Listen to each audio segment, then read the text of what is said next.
오늘 우리에게 주시는 말씀입니다. 같이 보겠습니다. 창세기 42장 18절부터 25절까지 말씀, 저와 여러분이 한 절씩 번갈아 가며 교독합니다.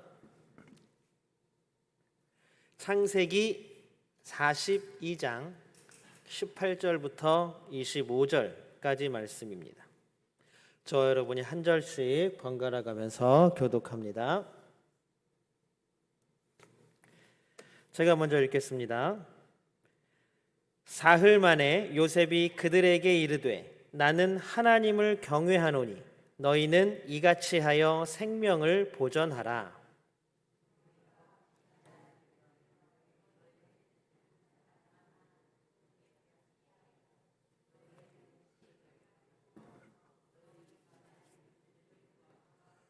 너희 막내 아우를 내게로 데리고 오라. 그러면 너희 말이 진실함이 되고 너희가 죽지 아니하리라 하니 그들이 그대로 하니라.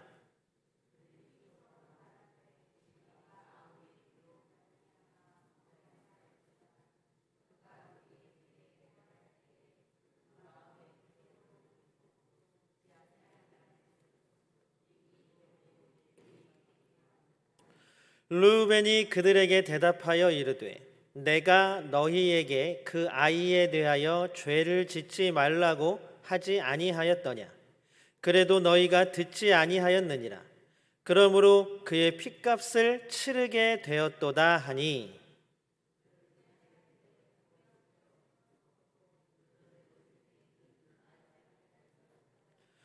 요셉이 그들을 떠나가서 울고 다시 돌아와서 그들과 말하다가 그들 중에서 시므온을 끌어내어 그들의 눈앞에서 결박하고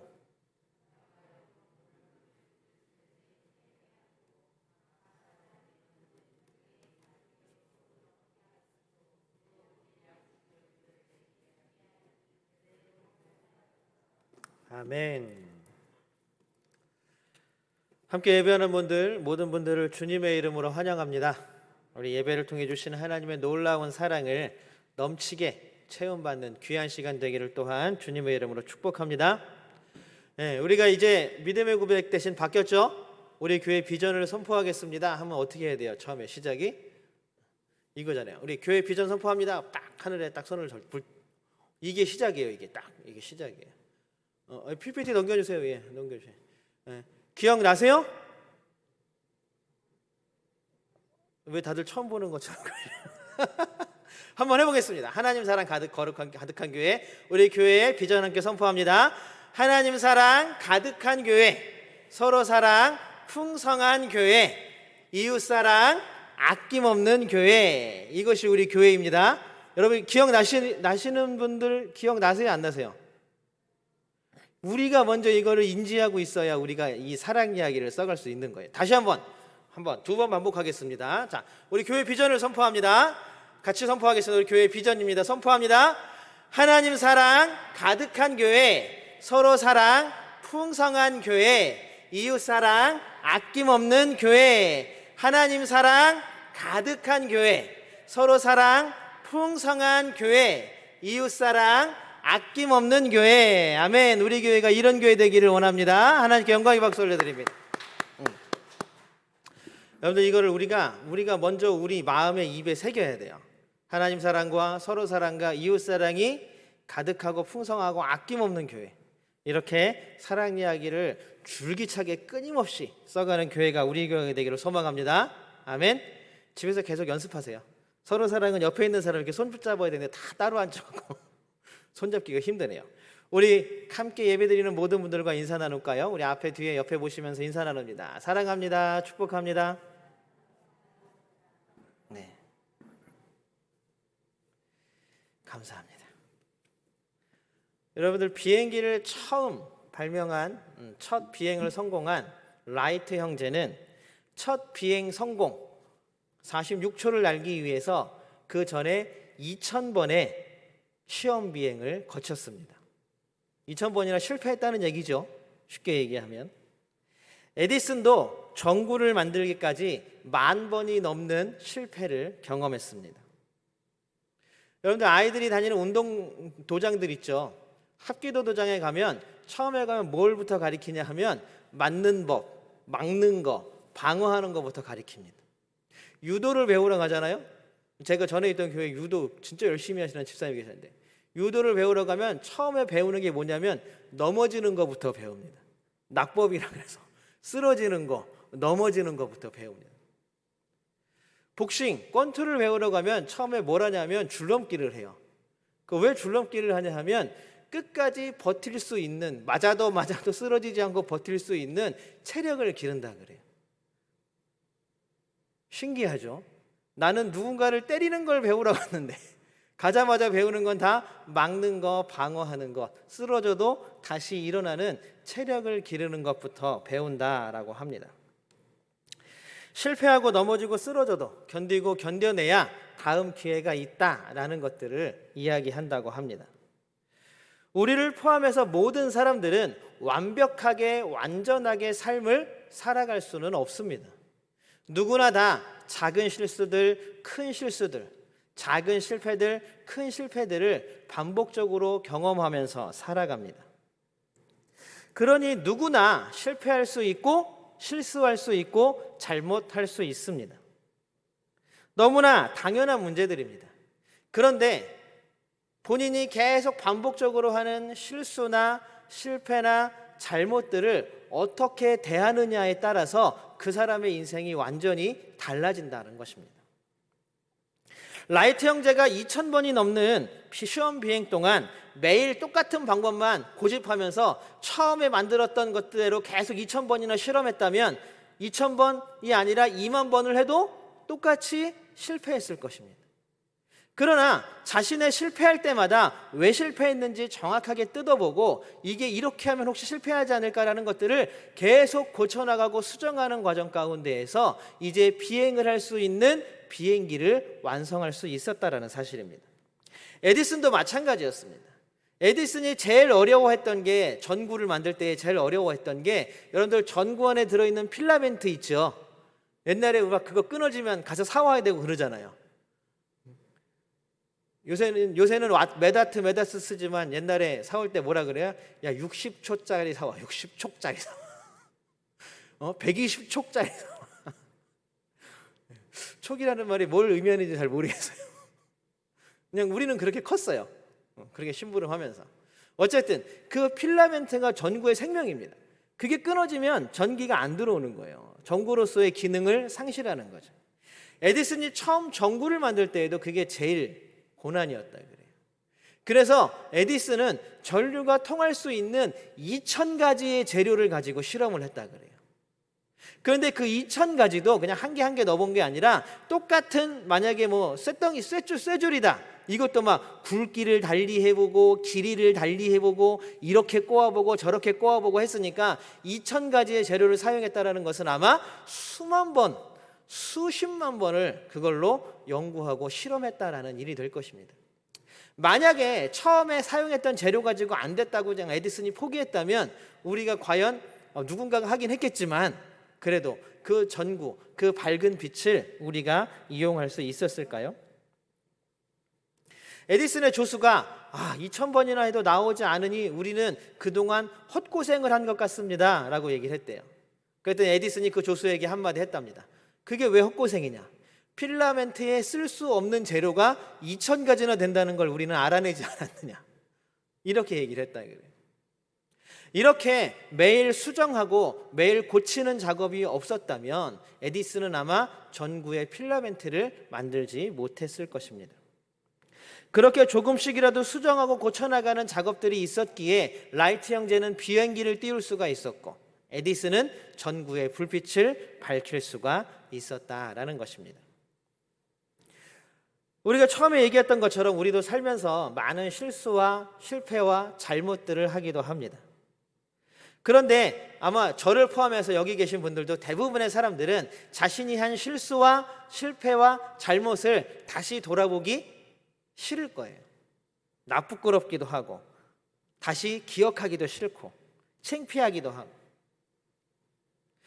예전에 젊은 사람들이 많이 쓰던 용어가 하나 있습니다. 이불킥이라는 말이 있는데 혹시 아세요? 무슨 뜻인지? 이불킥. 자려고 누웠는데 옛날에 막 자기가 실수했던, 자기가 잘못했던 기억이 막 떠오르는 거예요. 그러면 부끄러워서 이불을 뒤집어 쓰고 발로 막 이불을 찬다 그래서 그게 이불킥이에요. 그래서 젊은 사람들이 예전에 이불킥할 상황이야 막 이런 것들, 부끄럽고 실수하는 것들, 이런 것들을 이불킥할 상황이야 라고 말하기도 했습니다. 여러분들은 혹시 이런 이불킥할 실수와 잘못들을 해보신 적 있으십니까? 아니면 혹시 오늘 저녁에도 집에 가서 주무시려고 딱 누웠는데 그런 기억들이 떠올라서 이불을 발로 차고 부끄러워서 이불을 확 뒤집어 쓰는 일이 혹시 있을지도 모르겠습니다. 결국 대부분의 사람들은 자신이 실수한 것, 실패한 것들을 수정하거나 고치려는 노력 없이 그냥 숨기고 덮기에 급급하다라는 것입니다. 오늘 요셉이 형들에게 가장 알고 싶어 했던 부분이 바로 이거였습니다. 형들이 자신들의 잘못들을 잘 알고 깨닫고 반성하고 다른 삶을 살고 있느냐, 아니면 예전과 같이 서로 미워하고 시기하고 질투하며 형제의 생명까지도 빼앗을 만큼 잔혹성을 가지고 있느냐. 요셉이 궁금한 게 그거였어요. 그래서 요셉은 형들을 계속 어려움 가운데 코너로 계속 몰아넣습니다. 우리 19절을 한번 같이 세 번역으로 읽어볼까요? 19절입니다. 같이 한번 읽어보겠습니다. 시작. 당신들이 정직한 사람이면 당신들 형제 가운데서 한 사람만 여기에 갇혀 있고 나머지는 나가서 곡식을 가지고 돌아가서 집안 식구들이 허기를 면하도록 하시오. 자, 우리가 지난주에 봤을 때는 한 사람만 집으로 돌아가고 나머지는 다 여기 갇혀 있어라 라고 얘기했어요. 그런데 오늘 요셉이 말을 바꿉니다. 며칠이 지나서 뭐라고 바꾸냐면 그냥 한 사람만 가는 게 아니라 한 사람만 여기에 남아있고 나머지는 다 집으로 돌아가시오. 형제들을 시험하기엔 아주 좋은 방법이죠. 여기에는 10명의 형제 중에 한 사람의 생명을 걸어야 하는 문제가 있습니다. 아마 그들이 아직까지도 이기적이고 서로 질투하고 서로 미워하는 마음이 남아있고 서로 견제하며 경계하는 사이였다면 남아있는 형제의 안전은, 생명은 보장하지 못하는 거예요. 남아있는 사람은 어떻게 될지 모르잖아요. 그 형제들이 갔다가 다시 온다는 보장이 없잖아요. 여기서는 물론 다른 형제들이 약속하고 나갈 수는 있습니다. 그러나 그들이 다시 돌아온다는 보장이 있어요, 없어요? 없어요. 또 10명의 형제 중에 누가 한 명이 남아야 되는데 그 한 명을 어떻게 할 거예요? 누가 남을 거예요? 여러분들, 우리가 그 10명 중에 속해 있는 형제들이라면 내가 남을게 라고 말할 수 있는 사람이 있을까요? 오늘 본문을 쭉 한번 읽어보셨으니까 알 거예요. 내가 남을게 라고 한 사람이 있었어요, 없었어요? 없었어요. 그래서 요셉이 힘을 끌어내죠.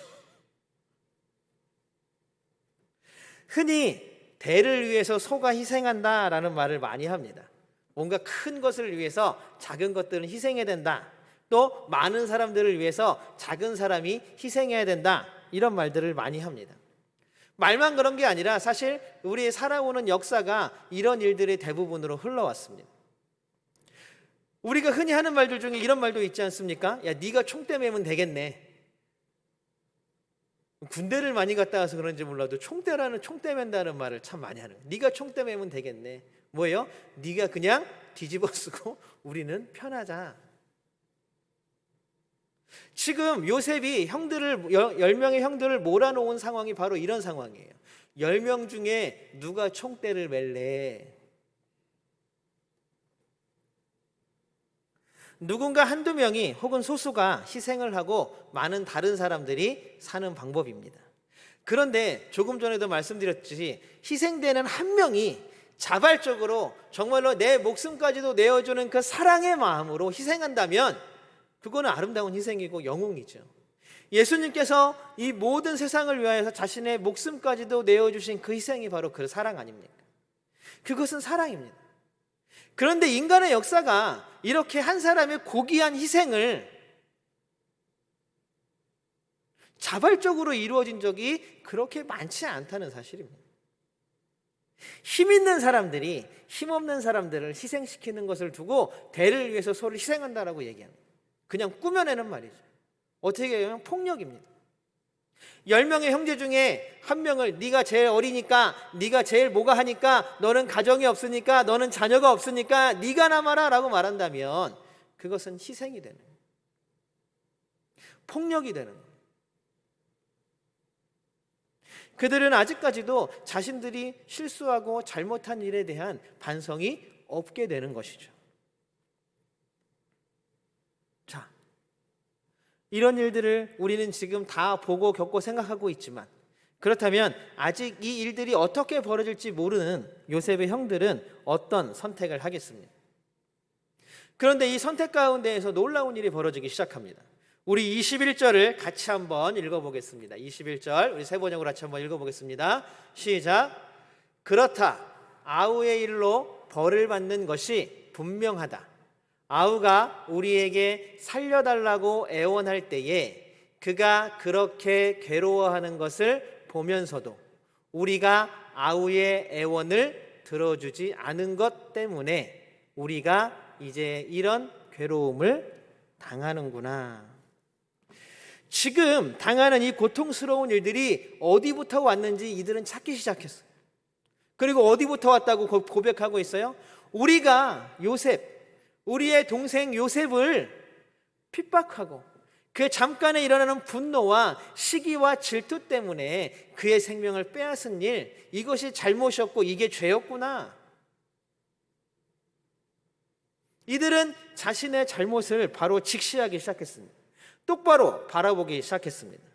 그리고 후회하고 회개합니다. 자신들의 잘못이 이러한 결과를 계속 만들어간다는 사실에 지금 10명의 모든 형제들이 동의하고 있습니다.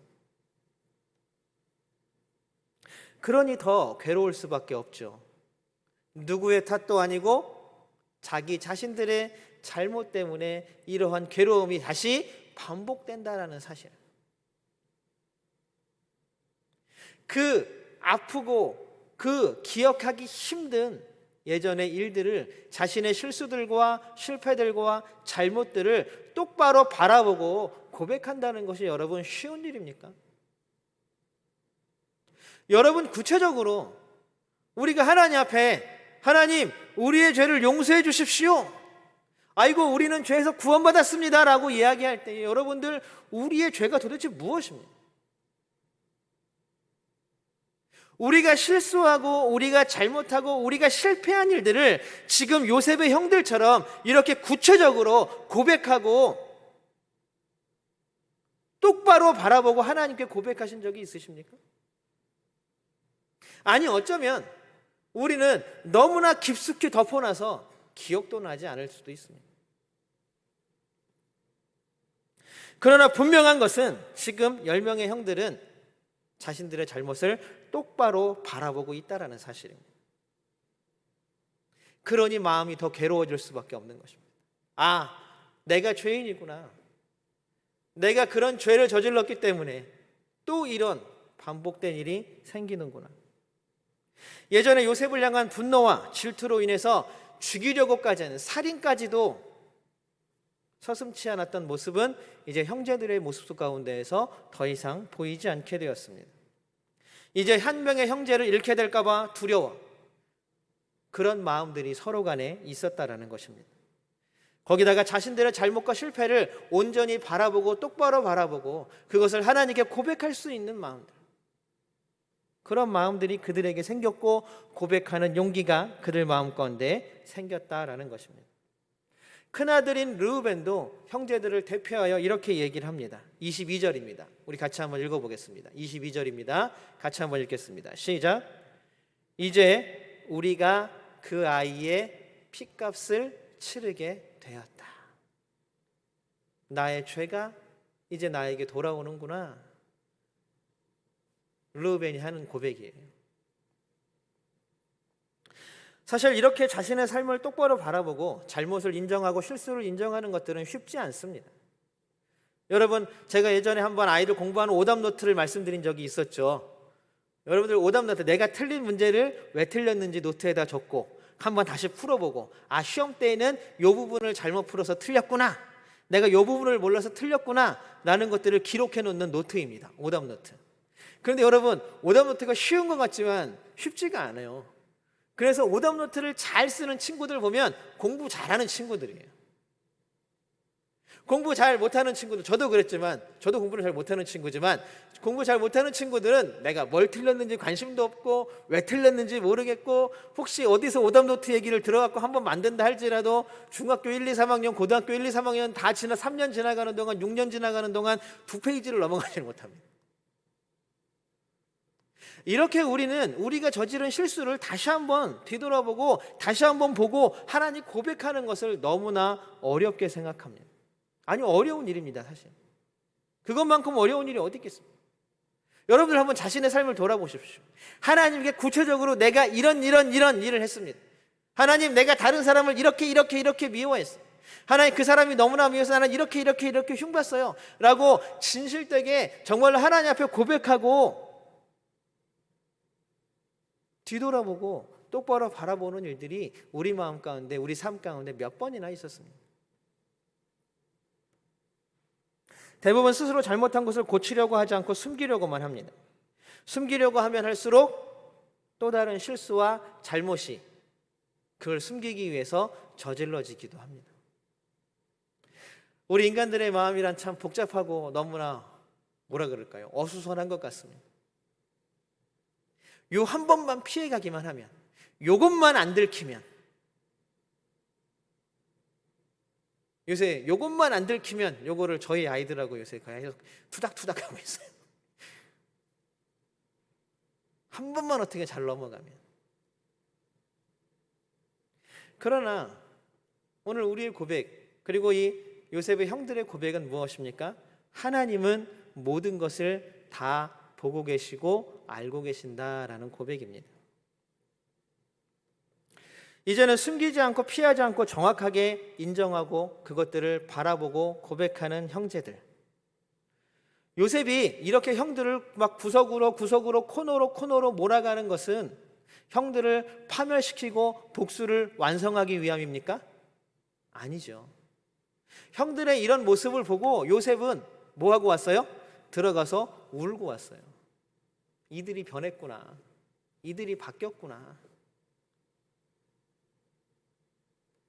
우리도 계속된 실수와 잘못 속에서 방황하며 살아갑니다. 무엇인가가 잘 안 되면 그 전에 잘못한 일들이 떠오를 때도 있습니다. 여러분, 이불킥할 상황이 되면 그 상황들을 떠올리시고 하나님께 고백하시기 바랍니다. 이런 고백의 용기가 우리 가운데 있게 되기를 소망합니다. 여러분, 하나님께서는 실수와 잘못을 기억하게 하시는 분이십니다. 그런데 하나님도 요셉처럼 우리를 파멸시키고 너 잘못했지, 한 대 맞아라, 너 한 대 두들겨 맞아라, 너 실패해라, 너 잘못해라, 너 저기 구덩이에 빠져라 라고 하기 위해서 그것을 기억나게 하시는 분이 아니에요. 우리 얼굴이 빨개지게 하기 위해서,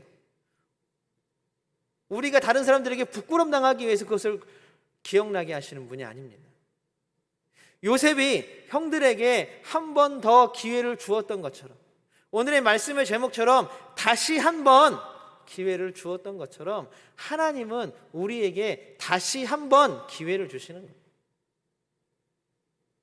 야, 이 얼굴 빨개지는 상황에서 빨리 고백하고 용서받아라.